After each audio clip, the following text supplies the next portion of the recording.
Hi friends, welcome to మీరు చూసారా channel. నేను మీ జ్యోతి. ఈరోజు ఇంట్లోనే బియ్యం పిండితో గారెల్ని ఎలా తయారు చేసుకోవాలో నేను మీకు ఈ వీడియోలో చూపిస్తానండి. ఇవి చాలా ఈజీగా ఉంటాయి, మీరు కూడా ఒకసారి ట్రై చేయండి. ముందుగా ఒక గిన్నె పెట్టుకొని అందులోనే ఒక కప్పుతోటి బియ్యం పిండి తీసుకుంటున్నానండి. దీనిలోనే బియ్యం పిండి ఏ కప్పుతో అయితే తీసుకున్నామో అదే కప్పుతో మజ్జిగ కూడా, చిక్కటి మజ్జిగ అండి, వేసుకోవాలి. ఇలా వేసుకొని స్పూన్తో కలుపుకోవాలండి. ఇలా కలుపుకున్న తర్వాత మజ్జిగ తీసుకున్న అదే గ్లాస్తో నేను వాటర్ కూడా తీసుకొని వేసుకుంటున్నానండి.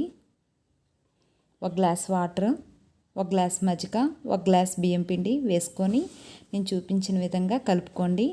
ఇలా కలిపి పెట్టుకోవాలి.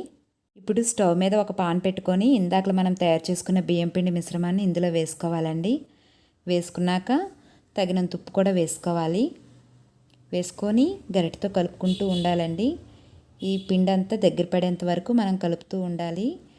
మీడియం ఫ్లేమ్ మీద మంట పెట్టుకోండి. దగ్గరే ఉండాలి, ఎక్కడికి వెళ్ళకుండా నెమ్మదిగా కలుపుతూ ఉండాలండి. వాటర్ అంతా ఇంకిపోయేంత వరకు కలుపుతూ ఉండాలి. చూశారు కదా, ఇలా ముద్దగా తయారయ్యేంత వరకు కలుపుకొని దీనిలోనే సన్నగా తరిగిన ఉల్లిపాయ ముక్కలు వేసుకోవాలి. పచ్చిమిర్చి ముక్కలు కూడా సన్నగా తరిగి వేసుకోవాలి. కరివేపాకు కూడా చిన్న చిన్న ముక్కలుగా కట్ చేసి వేసుకోవాలి. వీలైనంత వరకు ఉల్లిపాయలు చిన్నగా తరిగి వేసుకోండి. ఇదంతా స్టవ్ మీదే వేసుకొని పెట్టుకోవాలండి.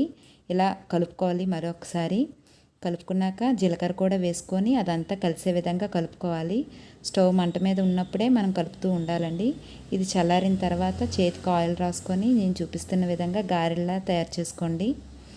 చూసారు కదా, ఇన్ని గారెలు వచ్చాయండి నాకు. వీటిని ఇప్పుడు డీప్ ఫ్రై చేసుకోవాలి. ఇప్పుడు పాన్ పెట్టుకొని అందులో డీప్ ఫ్రైకి ఆయిల్ పెట్టుకొని అది బాగా మరిగినప్పుడే మనం గారెలు వేసుకోవాలి. ఈ గారెలు వేసిన వెంటనే కలపకండి.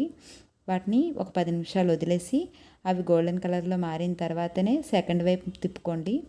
ఇలా తిప్పుకొని రెండు వైపులా వేయించుకోవాలండి. వేయించుకొని వాటిని తీసుకొని పక్కన పెట్టుకోవాలి. చూసారు కదా, గోల్డెన్ కలర్లో వేగాయి. ఇప్పుడు నేను ఒక్కొక్కటిగా తీసి పక్కన పెట్టుకుంటున్నానండి. ఇలా అన్ని గారెలను కూడా వేయించుకోవాలి.